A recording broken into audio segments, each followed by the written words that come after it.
Well, starting off the news this hour, a federal district court in San Francisco is hearing the case today of a woman who has been fighting to remove her name from the terror watch list for over 8 years now. It's a list that's easy to get your name on, but almost impossible to get off of. Stanford University PhD student Rahinah Ibrahim was boarding a flight home to Malaysia from the San Francisco International Airport in 2005 when authorities arrested her. They told her she was on the terror watch list. Now, eventually, Mrs. Ibrahim was allowed to travel again, but her student visa was revoked, and she was not allowed back in the U.S. The evidence levied against her is unclear at this point, and the government argues that revealing the information that put her on that list would jeopardize national security. And Mrs. Ibrahim is not alone.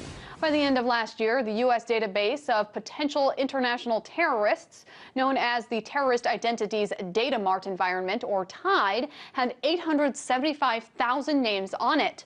That's up from 740,000 names in just the year before that.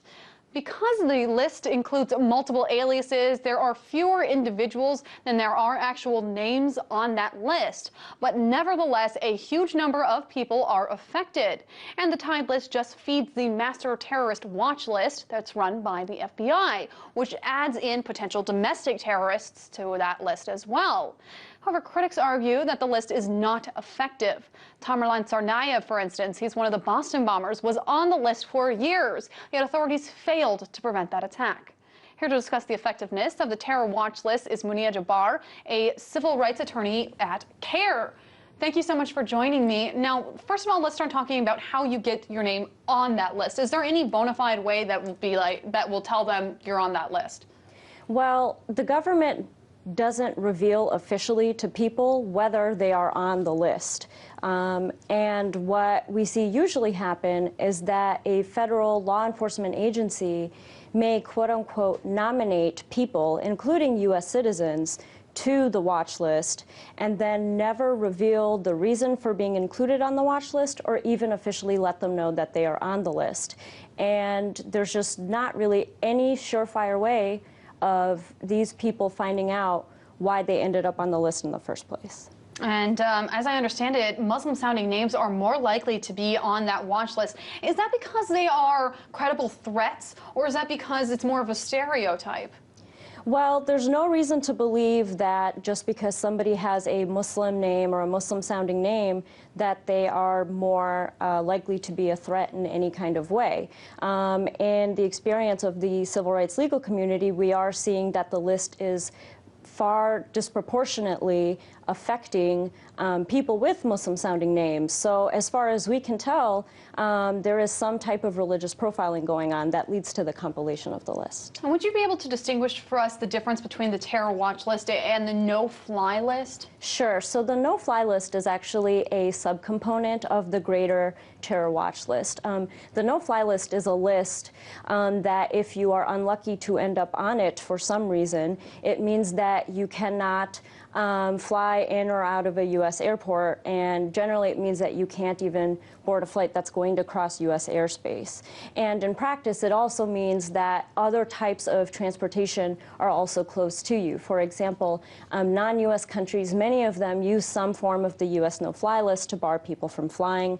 We've also seen indications that the list is given out to ship captains, and that prevents people from also boarding boats and ships to try to travel. Sure. Now, we've heard of law enforcement and federal agencies using racial profiling in the past. Take, for instance, the surveillance of the mosques in New York City. And that policy of racial profiling was actually very popular among New Yorkers. So is that reason enough to continue these practices because there's not enough pushback?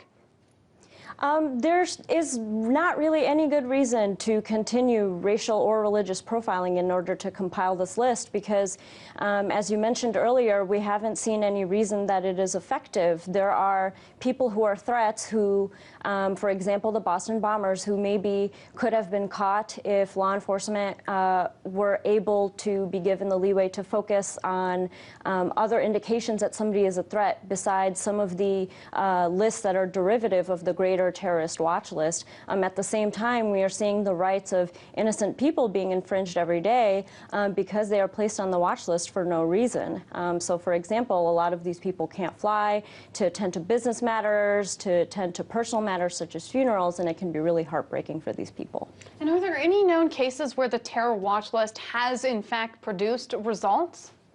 Not that I can tell you off the top of my head, and I'm not going to say 100% that there are not cases where some derivative of the watch list did legitimately aid law enforcement, but the problem that we're seeing right now is that there's just far too much error.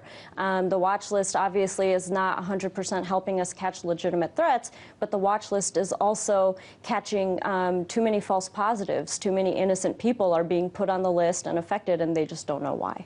And we have just about 30 seconds left, but what about similar names between two people, say two Meghan Lopez's, for instance? Unfortunately, that can definitely lead to a problem. So, for example, if there is a Meghan Lopez who has legitimately aided, you know, or not legitimately, but has actually engaged in some kind of wrongdoing, if you maybe have a similar birthday to her, there is a chance, definitely, that at an airport you would accidentally be flagged as that person and falsely identified as a threat, and maybe not even allowed to board the plane. It's a very scary notion indeed, that a simple name can get you on a list that could potentially have the government watching you.